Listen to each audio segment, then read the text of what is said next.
I wore a brain-scanning headband for a week. It knew when I was focused. What if your thoughts had a dashboard? What if concentration, that mysterious force that shows up for 5 minutes, drinks all your coffee, and disappears when your phone buzzes, could actually be tracked? So I did something mildly unhinged and extremely 21st century. I wore a brain-scanning headband for a week.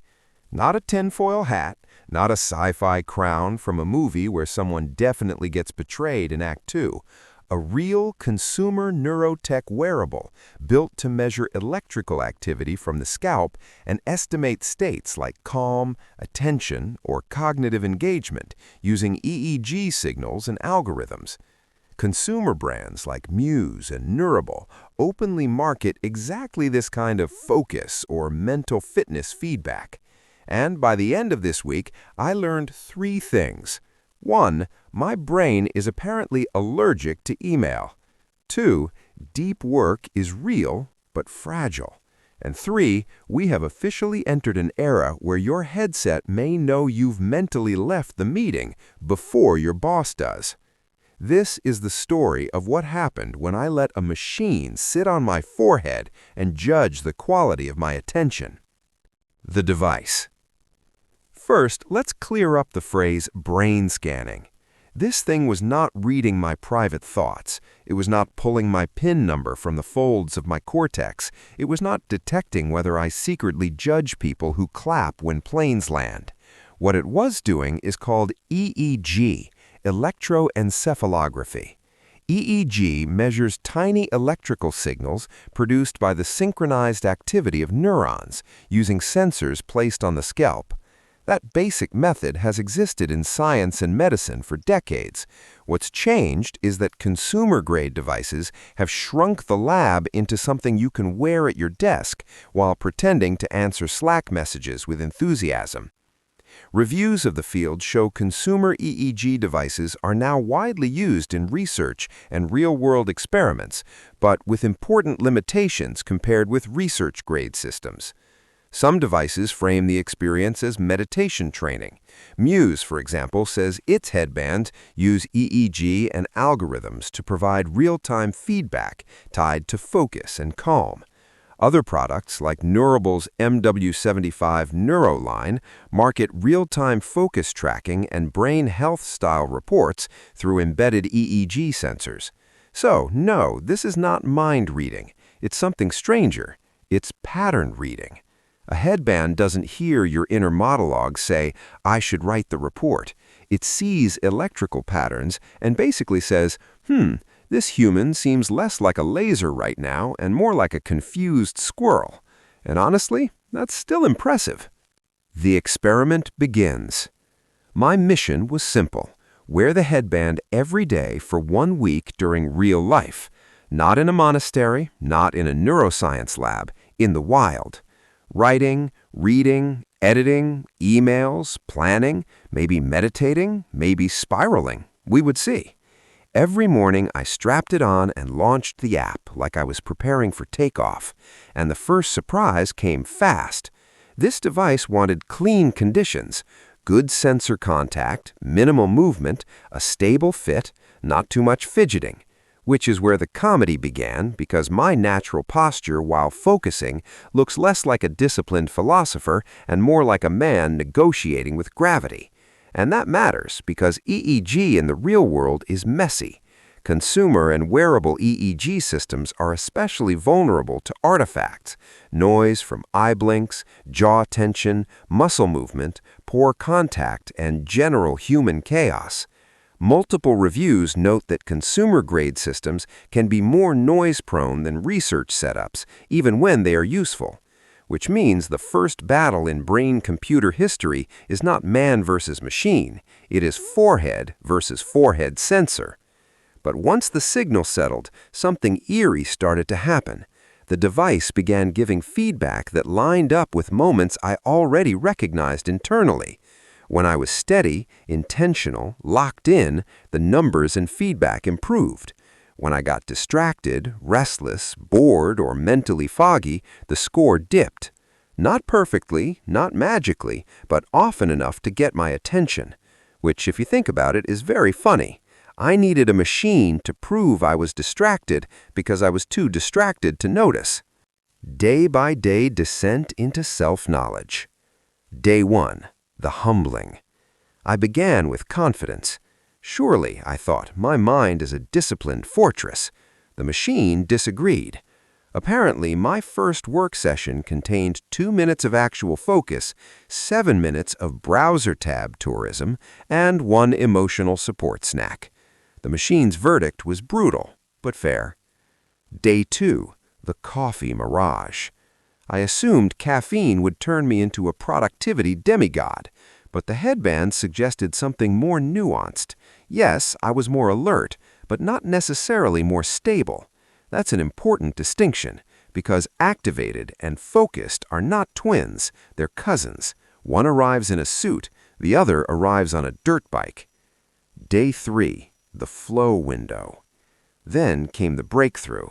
1 writing session, no phone, no interruptions, 1 task, 1 clear target, and the feedback stayed strong for much longer. And that's where this experiment stopped feeling gimmicky. Because even outside product marketing, research does suggest that EEG features can be used to detect aspects of attention and cognitive state better than chance, including moment-to-moment fluctuations. One study reported around 73.49% accuracy for detecting continuous attention fluctuations using a consumer-grade EEG device. That is not telepathy, but it is not nothing either. That number matters. Not because 73% means case closed, but because it means your brain leaks patterns, enough patterns that a wearable can sometimes tell whether you're mentally on task, drifting, or overloaded.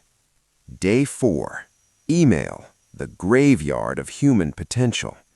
The headband and I learned a sacred truth. Email is not one task. It is 27 micro-ambushes disguised as productivity. Every message is a tiny cognitive hostage situation. Read, switch context, decide, reply, reopen memory, repeat. My focus cratered. And honestly, I didn't need a neuroscientist to interpret that chart. I needed a priest. Day 5. Meditation and the weather inside. Many consumer EEG headbands, especially Muse, use neurofeedback to translate brain and body signals into audio cues, like changing soundscapes, to help users train attention and calm in real time. That's one of the most established consumer use cases for this tech. And during meditation sessions, the experience became fascinating. The EEG device wasn't saying, "You have achieved enlightenment." It was saying, "Your internal weather is less thunderstorm, more light drizzle." That felt honest, because focus isn't usually cinematic. It's meteorological. Your mind is windy, then quieter, then windy again. Day 6. The performance trap. Now I had a new problem. Once you can measure focus, you can start performing focus. You stop asking, "Am I present?" and start asking, "Am I scoring well?" That is a very modern disease. The quantified self-movement always carries this risk. When every inner state gets a graph, you can begin to worship the graph. And suddenly, your calm is no longer calm, it's content. Day 7. The reveal. By the final day, the most useful lesson wasn't that the headset knew my mind perfectly. It didn't. The useful lesson was that it made patterns visible. I focused better in shorter, deliberate blocks. I focused worse when multitasking. I focused terribly when tired. And I was nowhere near as consistent as I imagined, which is devastating to the ego and wonderful for the truth. So, does it really know when you're focused? Here is the honest answer. Yes, sort of. And the sort of is the whole story. Consumer EEG headbands can detect electrical activity from the scalp, and algorithms can sometimes classify states correlated with attention, calm, workload, or engagement. That much is real and supported by both product claims and a growing research literature. But there are big caveats. These devices do not directly measure your thoughts. They do not offer perfect certainty, and they operate under real limitations. Fewer sensors, noisier signals, movement artifacts, electrode placement constraints, and algorithms that may work better in some contexts than others. Reviews of consumer neurofeedback and EEG wearables repeatedly note that the space is promising but still lacks the rigor and consistency people often assume from the marketing. So, when a device says you were focused, it often means something more like your brain signal patterns under these conditions resembled patterns that this model associates with a focused state. That is less sexy, but much more true. And truth ages better than hype. The rabbit hole. Now let's go deeper, because once you accept that wearables can estimate mental state, even imperfectly, the implications spread fast. Imagine headsets that suggest when you should take a break before burnout hits, training systems that help people recognize when they are genuinely concentrating, adaptive software that changes difficulty based on cognitive load, classrooms, workplaces, cockpits, and clinics using wearables to infer attention or fatigue. This is not purely hypothetical. Research and industry development are already exploring mental state tracking in real-world settings, including focus, stress, fatigue, and learning contexts. And here, the story turns from clever to consequential. Because brain data is not like step count. A pedometer tells the world you skipped leg day. A neurotech wearable begins to touch something more intimate. Patterns linked to attention, emotion, fatigue, and cognitive state. That raises obvious ethical questions about privacy, consent, surveillance, and whether mental state wearables could be misused in places like schools or workplaces. Recent academic discussion is already flagging exactly those concerns. So yes, the brain headband is cool, but cool is never the end of the story. Every powerful measurement tool eventually asks a moral question. Who gets to read the signal? Who owns the interpretation? And what happens when a score becomes a judgment? Today, it's, hey, your focus dipped. Tomorrow, it could be, why did your focus dip during the quarterly strategy review, Michael? And that, my friends, is how neurofeedback quietly walks into the HR department wearing sneakers. The human twist. But beneath all the tech, all the sensors, all the graphs and dashboards, this week gave me one deeply human realization. Most of us do not actually know our own minds as well as we think we do. We live inside our thoughts, but we rarely observe them carefully. We confuse stimulation with attention, busyness with effectiveness, mental noise with mental effort. And this headband, flawed, fascinating, limited, real, acted like a mirror. Not a perfect mirror, more like one of those carnival mirrors that still reveals something true. It showed me that focus is not a personality trait. It is a condition, a fragile one, built by environment, rhythm, rest, intention, and sometimes the radical act of putting your phone in another room like it owes you money. So, did the brain-scanning headband know when I was focused? Not like a psychic, not like a sci-fi supercomputer, not like it could hear my thoughts narrating my own downfall.